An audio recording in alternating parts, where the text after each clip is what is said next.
Hola amigos, un gusto de estar con ustedes nuevamente para seguir compartiendo los misterios del Apocalipsis. Hoy vamos a estudiar un nuevo tema que tiene que ver con lo que el Apocalipsis enseña acerca de la muerte, qué pasa cuando una persona muere. Bueno, también en este libro tenemos una clara revelación acerca de este nuevo estudio. Por lo tanto, vamos a ingresar a él y haremos una oración para que el Señor nos ilumine. Querido Padre Celestial, te agradecemos por la vida, la salud. Te damos gracias también por estar juntos en esta ocasión con tantas personas que están queriendo conocer las revelaciones de este hermoso e impactante libro, el Apocalipsis. Ayúdanos a entender este nuevo tema, ayúdanos a atesorarlo en nuestro corazón y a vivir conforme a tus enseñanzas. Te lo pedimos en el nombre de Jesús. Amén. En los dos temas anteriores, amigos, yo creo que hemos podido dar a conocer una revelación muy clara acerca del día de reposo, el día de Dios. Me quedó solo un texto que antes de entrar al nuevo estudio quiero compartir con ustedes, y está en el capítulo 58 de Isaías, versículo 13 y 14, donde se habla acerca de cómo debiéramos nosotros, como cristianos, que amamos la santa ley de Dios, cómo debiéramos guardar el cuarto mandamiento. 58, 13 y 14, el profeta dice, si retrajeres, bueno, Dios dice a través del profeta, obviamente, si retrajeres del día de reposo tu pie de hacer tu voluntad en mi día santo, y lo llamares delicia, santo, glorioso de Jehová, y lo venerares, no andando en tus propios caminos, ni buscando tu voluntad, ni hablando tus propias palabras, entonces te deleitarás en Jehová, y yo te haré subir sobre las alturas de la tierra, y te daré a comer la heredad de Jacob tu padre, porque la boca de Jehová lo ha hablado.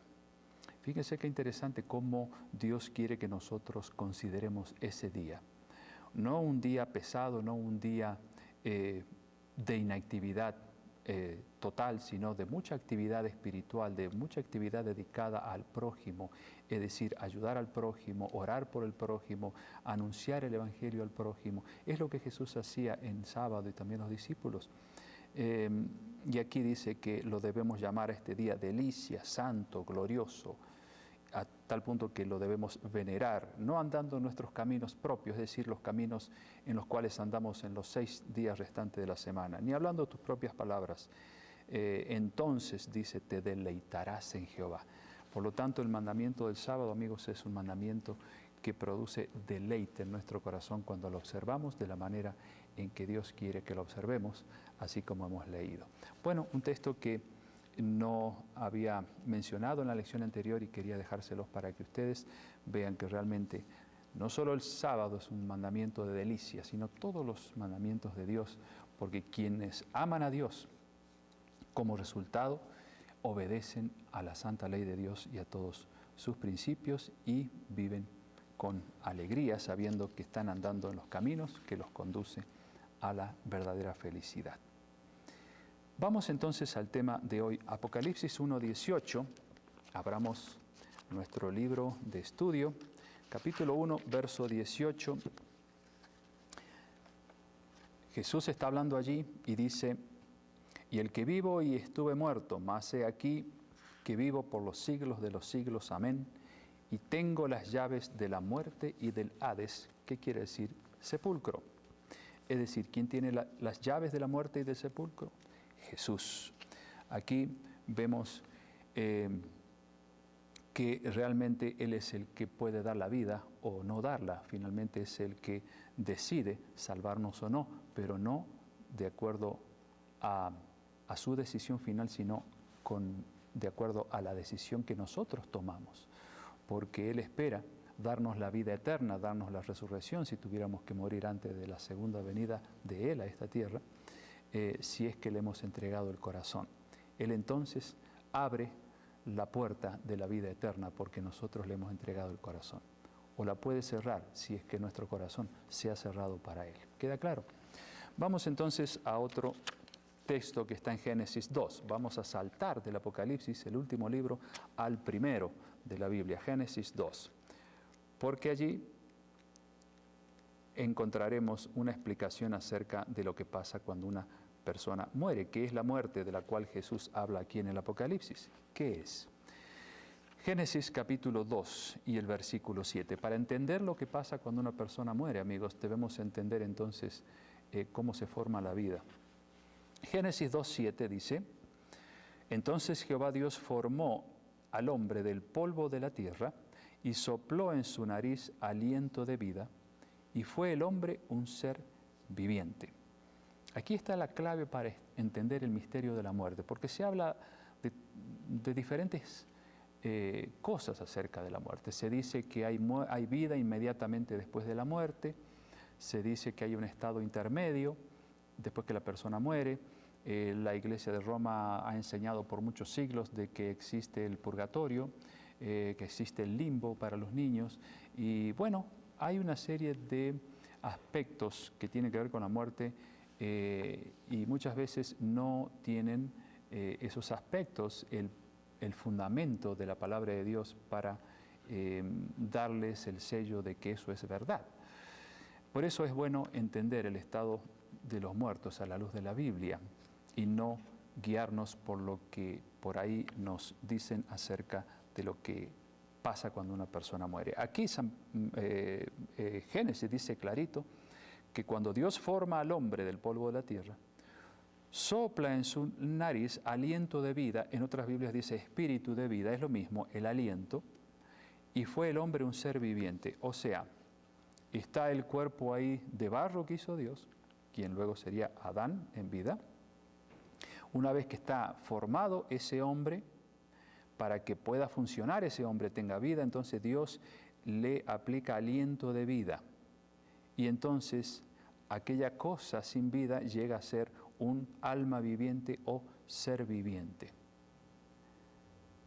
En otras palabras, tiene que haber aliento de vida para que algo pueda vivir. Nosotros venimos al mundo gracias al aliento de vida que Dios pone en el cuerpo. Pero ¿qué pasa cuando el aliento de vida es retirado? Obviamente volvemos a ser una cosa, es decir, algo que ya no funciona más por el hecho de que el aliento de vida o el espíritu de vida volvió a Dios, como dice Salomón, y ya vamos a ir a ese texto. Entonces, podemos decir que polvo de la tierra más aliento de vida es igual a ser viviente o alma viviente. Es como 1 más 1 es 2, 1 más nada es 1. Por lo tanto, es esta la misma cuenta que tenemos que sacar con esta declaración. Polvo de la tierra más espíritu de vida o aliento de vida es igual a alma viviente. ¿Qué pasa si el espíritu de vida es recogido por Dios? Pues el alma viviente, que era el resultado, desaparece, es obvio. Pero para entender mejor este aspecto vamos a Eclesiastés ahora. Eclesiastés, ¿qué dice Salomón respecto de la muerte? Allí en Eclesiastés, el capítulo 12, versículo 7, dice lo contrario a lo que leíamos recién en Génesis 2:7. Y el polvo vuelva a la tierra como era, y el espíritu vuelva a Dios que lo dio. Es decir, la energía que le daba vida al cuerpo, pues ahora vuelve a Dios cuando la persona muere. El aliento de vida, la energía de vida, ese espíritu de vida vuelve a Dios. Ahí mismo en Eclesiastés capítulo 3, versículo 19, dice lo siguiente: porque lo que sucede a los hijos de los hombres y lo que sucede a las bestias, un mismo suceso es. Como mueren los unos, así mueren los otros. Y una misma respiración tienen todos, ni tiene más el hombre que la bestia, porque todo es vanidad. Todo va a un mismo lugar, todo es hecho del polvo y todo volverá al mismo polvo. Aquí Salomón deja bien en claro, bajo inspiración divina obviamente, de que cuando morimos nos pasa exactamente lo que ocurre con los animales. Así como mueren unos, así mueren los otros. Obviamente que cuando estamos en vida somos diferentes a los animales, porque tenemos la capacidad de razonar, cosa que no tienen los animales. Pero cuando sobreviene la muerte, dice Salomón, en los dos casos pasa exactamente lo mismo. Y sería un tanto extraño pensar que cuando el perrito se murió, su alma se fue al cielo y está vivo allá arriba.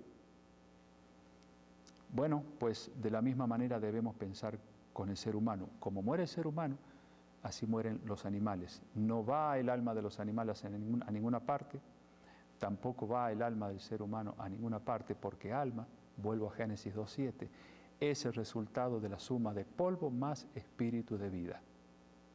Le quitamos el aliento de vida, vuelve a Dios, como dice Salomón, y obviamente el alma desaparece. Ahí en Eclesiastés, capítulo 9, volvemos a Salomón, dice en el versículo 5, porque los que viven saben que han de morir, pero los muertos nada saben, ni tienen más paga, porque su memoria es puesta en olvido. Versículo 10, todo lo que te viniera a la mano para hacer, hazlo según tus fuerzas, porque en el Seol, o la tumba, a donde vas, no hay obra, ni trabajo, ni ciencia, ni sabiduría, ni se toca el arpa sobre una nube, le agregaría yo aquí. Pero amigos, la idea sobre el estado de los muertos se ha distorsionado tanto que hoy pensamos de que la persona que murió se va allí al cielo o se va al infierno en el caso que haya sido una mala persona y continúa la vida allá en espíritu o en alma o como queramos llamarle. ¿Haciendo qué? Obviamente algo tiene que estar haciendo, o como mencionaba recién y a veces los vemos en los dibujitos, ¿no?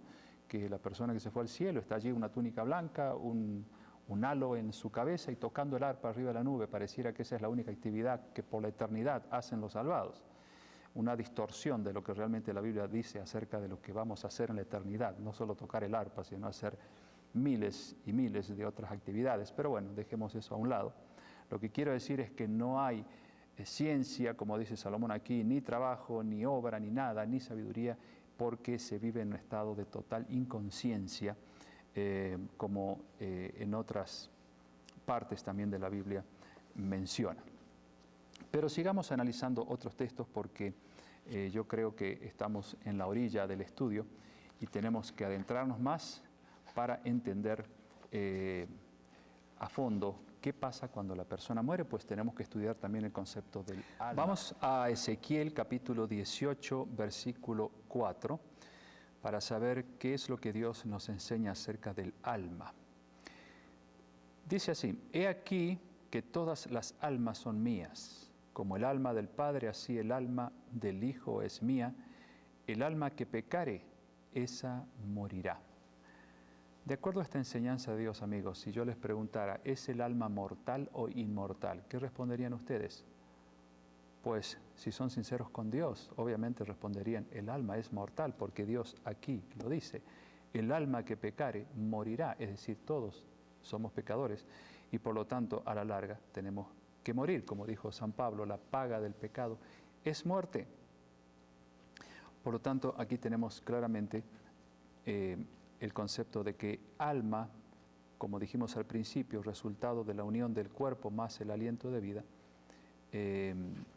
desaparece el alma cuando morimos, pues el Espíritu de Dios es retirado y entonces queda solamente el cuerpo. Vamos a Isaías capítulo 51 y el versículo 12. Isaías capítulo 51, versículo 12. Yo soy vuestro consolador. ¿Quién eres tú para que tengas temor del hombre, que es mortal, y del Hijo del hombre, que es como heno? El hombre, dice aquí, es mortal. No dice Dios que el hombre es inmortal. El hombre es mortal. Por lo tanto, no debemos tener miedo al hombre, dice él de paso, ¿no? Porque somos mortales. Veamos lo que dice también el libro de Job, capítulo 14, versículo 20 al 22, donde el patriarca habla acerca del estado de los muertos. Dice allí Job 14, 20 al 22, para siempre serás más fuerte que él y él se va, demudarás su rostro y le despedirás. Sus hijos tendrán honores, pero él no los sabrá, porque está muerto, o serán humillados y no entenderá de ello. mas su carne sobre él se dolerá y se entristecerá en él su alma. En otras palabras, amigos, aquí nuevamente encontramos lo mismo que dijo el rey Salomón, o sea, cuando la persona está muerta no sabe absolutamente nada de lo que está pasando con los vivos. El mismo Job, más adelante, en el capítulo 19, versículo 25, fíjense la esperanza que tenía el patriarca. Yo sé que mi Redentor vive y al fin se levantará sobre el polvo. Y el 26 dice, y después de deshecha esta mi piel, en mi carne he de ver a Dios. ¿Cómo esperaba Job verlo a Dios? No dice en mi alma o en mi espíritu, dice en mi carne he de ver a Dios, porque precisamente cuando Jesús regrese, habrá de transformar el cuerpo de los salvados en la semejanza del cuerpo de Jesús. Y tendrán un cuerpo, por lo tanto verán al Hijo de Dios con un cuerpo y no en forma espiritual o en alguna otra manera diferente a la que la Biblia dice. Bueno, vamos a ver otro texto más que nos va a arrojar luz, obviamente, a lo que la Biblia enseña sobre el estado de los muertos. Si vamos a Primera de Timoteo, allí en el capítulo 6, esta carta de San Pablo, escrita al joven Timoteo, capítulo 6, versículo 15 y 16. Presten atención porque esto es lo opuesto a lo que leíamos recién en Isaías, cuando dice Dios que el hombre es mortal. Versículo 15. La cual a su tiempo mostrará el bienaventurado y solo soberano Rey de reyes y Señor de señores, el único que tiene inmortalidad. Hay que marcar este versículo, subrayarlo, ¿no? El único que tiene inmortalidad. ¿Quién es el único que tiene inmortalidad? Jesús, obviamente Dios y el Espíritu Santo. Pero aquí se remarca claramente que la divinidad tiene inmortalidad. El hombre, según Isaías, como Dios se lo ha revelado, es mortal. No somos inmortales. Ahora, ¿quién sembró la idea en el hombre acerca de que podemos ser inmortales o de que somos inmortales? Bueno, nos tenemos que remontar al Génesis. En Génesis capítulo 3, cuando el diablo habla con Eva a través de la serpiente, él le dice clarito allí lo contrario a lo que Dios había enseñado. Allí dice, y la mujer respondió a la serpiente, del fruto de los árboles del huerto podemos comer. Génesis 3, 2 en adelante. Pero del fruto del árbol que está en medio del huerto, dijo Dios, no comeréis ni le tocaréis para que no muráis. Entonces la serpiente dijo a la mujer, no moriréis, sino que sabe Dios que el día que comáis de él serán abiertos vuestros ojos y seréis como Dios, sabiendo el bien y el mal. O sea, Dios le había enseñado a nuestros primeros padres que si ellos comían del fruto prohibido iban a morir. Pero sale el diablo y dice, no, no es así. Ustedes van a ser como Dios, sabiendo el bien y el mal, y van a ser inmortales como Él, aún comiendo del fruto prohibido. Una vieja mentira, ¿verdad? Él hizo creer esto a Adán y Eva, y a ellos les gustó la idea, no solo de ser inmortales, sino de ser como Dios. Pero Adán y Eva finalmente murieron porque la paga del pecado es muerte. Entonces, amigos, la idea de la inmortalidad fue dada a conocer allí en el Génesis, en el mismo huerto del Edén, para contradecir la enseñanza clara de Dios de que los muertos nada saben y de que el pecado obviamente trae como consecuencia la muerte. Vamos a ver qué enseña Jesús acerca de la muerte. Vamos a San Juan, capítulo 11, donde se registra aquel incidente de la muerte del amigo, de un gran amigo de Jesús que se llamaba Lázaro. Juan capítulo 11, versículo 11, dice allí, dicho esto, les dijo después, nuestro amigo Lázaro duerme, mas voy para despertarle, porque los discípulos querían que él llegara a tiempo para salvar a Lázaro de su enfermedad. Pero Jesús se demoró y cuando llegó dijo, miren, Lázaro está durmiendo, voy a despertarle. Y entonces dijeron sus discípulos, Señor, si duerme, sanará. Pero Jesús decía esto ¿de qué? De la muerte de Lázaro. Es decir, amigos, que cuando Jesús está enseñando acerca de la muerte de sus hijos fieles, Él se refiere a esa muerte como un descanso, como un sueño, porque Él sabe que sus hijos fieles un día van a levantarse de ese sueño en la resurrección. Y Jesús dice aquí que Lázaro dormía. Pero para que los discípulos entendieran, dijo finalmente, bueno, sí, está bien. El versículo 14 lo dice. Dijo claramente, Lázaro ha muerto.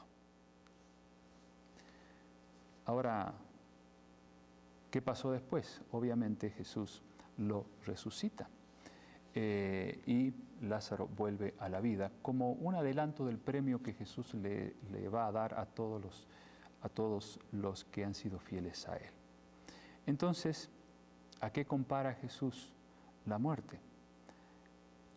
La compara a un sueño, y cuando nosotros estamos dormidos, amigos, no estamos conscientes, no sabemos qué pasa a nuestro alrededor.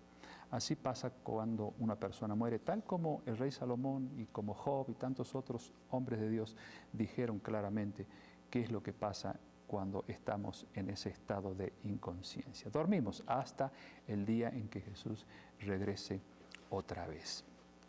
Por lo tanto, amigos, cuando leemos en el Apocalipsis acerca de la muerte, incluso allí en el Apocalipsis capítulo 6, como hemos leído en una lección anterior, el capítulo 6, versículo 9, allí en el quinto sello, dice lo siguiente, cuando abrió el quinto sello, vi bajo el altar las almas de los que habían sido muertos por causa de la palabra de Dios y por el testimonio que tenían.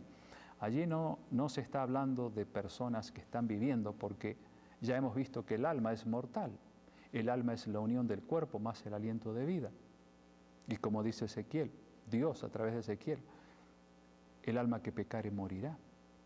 Jesús cuando estaba orando en Getsemaní dijo, mi alma está muy triste hasta la muerte. El mismo Jesús dijo que el alma es mortal.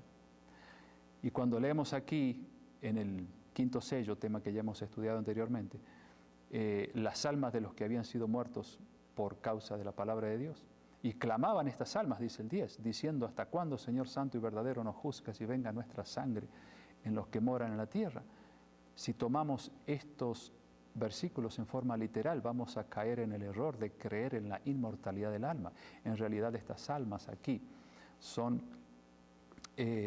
representa la sangre de los mártires de Jesús, así como cuando la sangre de Abel, dice en Génesis, clamaba a Dios desde la tierra, y esa sangre también es el alma, obviamente, es la vida del cuerpo.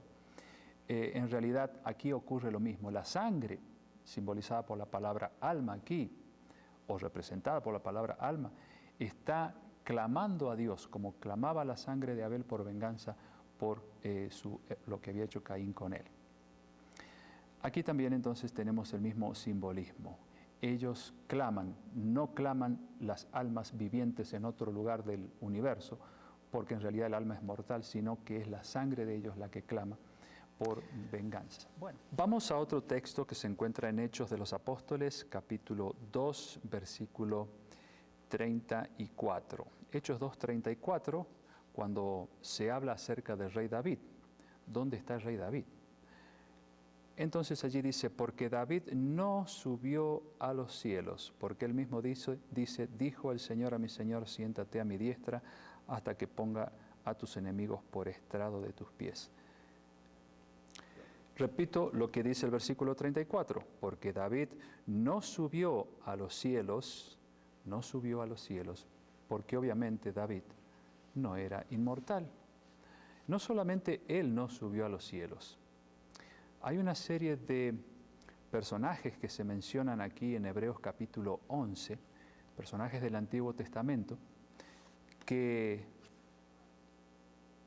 están durmiendo, están descansando. Vamos a leer Hebreos capítulo 11. No vamos a leer todos los versículos, pero ustedes pueden encontrar nombres allí como Noé, como Abraham, como Jacob, José, y bueno, una lista extensa de nombres de hombres de Dios que vivieron en el Antiguo Testamento. ¿Y qué dice San Pablo respecto de ellos?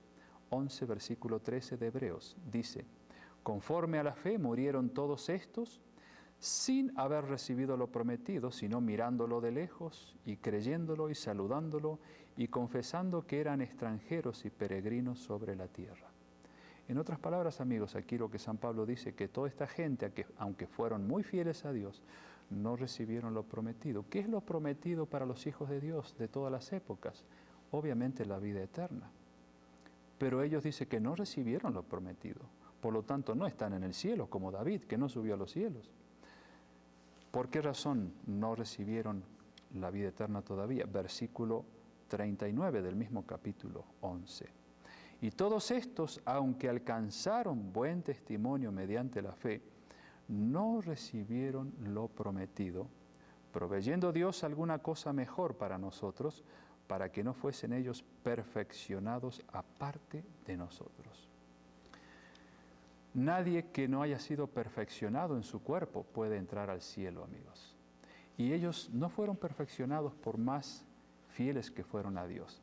Aquí San Pablo deja en claro de que ellos van a resucitar, van a recibir la perfección, van a recibir la vida eterna, juntamente con todos los fieles que resuciten cuando Jesús venga y con todos los justos vivos que estén preparados en ese acontecimiento. Vamos a 1 Corintios capítulo 15, que complementa el pensamiento de San Pablo en el libro de Hebreos, obviamente. Y ahí veremos que el día en que nuestro cuerpo será perfeccionado será en la segunda venida de Cristo, que por lo tanto nadie ha ido al cielo porque nadie tiene esa facultad que es la inmortalidad. Solamente se mencionan tres que Dios llevó al cielo: Moisés, Enoc y Elías. Les adelantó el premio, les adelantó la recompensa, pero después de ellos no se menciona más a nadie que estén en el cielo viviendo allí. 1 Corintios capítulo 15, versículo 51 en adelante, San Pablo dice: he aquí os digo un misterio, no todos dormiremos, es decir, no todos moriremos, pero todos seremos transformados. Ahí está la perfección. En un momento, en un abrir y cerrar de ojos, a la final trompeta, porque se tocará la trompeta y los muertos serán resucitados incorruptibles y nosotros seremos transformados. Porque es necesario que esto corruptible se vista de incorrupción y esto mortal se vista de inmortalidad. ¿En qué ocasión, amigos? En la segunda venida de Cristo. Aquí entonces sí podemos tener la inmortalidad porque nuestro cuerpo va a ser transformado. Pero antes nadie puede tener inmortalidad. Y cuando esto corruptible se haya vestido de incorrupción y esto mortal se haya vestido de inmortalidad, entonces se cumplirá la palabra que está escrita: sorbida es la muerte en victoria. ¿Dónde está, oh muerte, tu aguijón? ¿Dónde, oh sepulcro, tu victoria? Es muy clara la enseñanza, amigos, de la palabra de Dios en este aspecto. No somos inmortales, esperamos la inmortalidad, como dice San Pablo, buscamos honra, gloria e inmortalidad. Buscamos ese día glorioso cuando el Señor transformará nuestros cuerpos y nos hará inmortales como Él es. Lo que ustedes hayan escuchado o aprendido de otras fuentes, lo tienen que canalizar a través de este libro para ver si es verdad o no. Recuerden la vieja mentira de Satanás: no moriréis, ustedes van a ser inmortales aun si pecan. Pero Adán y Eva comprobaron que realmente la muerte un día iba a llegar a ellos y que lo que les había dicho Satanás era una mentira. Hoy día esa mentira se pregona en muchos lugares. Y sinceramente muchos creen que cuando uno muere se va al cielo o al infierno. Pero la Biblia niega totalmente esa enseñanza y nos dice que un día cuando el Señor venga, entonces sí nos dará la inmortalidad si hemos sido fieles a Él. Ahora, si una persona muere y se va al cielo, ¿para qué Jesús va a venir a buscarla? Si ya le dio la inmortalidad o la vida eterna allí. Hay ciertas contradicciones que si ustedes se ponen a pensar, van a entender claramente que detrás de esa enseñanza de la inmortalidad del alma hay obviamente un gran engaño que el gran enemigo de Dios sembró allí en el jardín del Edén. Somos mortales hasta el día en que el Señor venga. Y mientras aguardamos ese día, preparemos nuestros corazones para que Dios nos conceda entonces eso tan hermoso que es vivir para siempre allí en el cielo y luego en esta tierra en el reino de Dios. Espero que haya sido claro este estudio. Vamos a terminar con una oración. Querido Padre Celestial, gracias por darnos la promesa de que un día podemos ser inmortales, de que un día por fin recuperaremos la vida eterna que se perdió por causa del pecado. Ayúdanos, Señor, a creer y aceptar tus enseñanzas para que podamos tener esa esperanza en nuestro corazón y no guiarnos por fábulas o ideas que son contrarias a lo que tú enseñas acerca del sueño de la muerte. Sabemos que no hay otra gran verdad que la que está revelada en tu palabra. Ayúdanos a ser sinceros con esa verdad, para que cuando Jesús venga, Señor, tengamos la gran bendición de recibir la vida eterna y estar contigo para siempre. Bendice a mis amigos, te lo pedimos en el nombre de Jesús. Amén.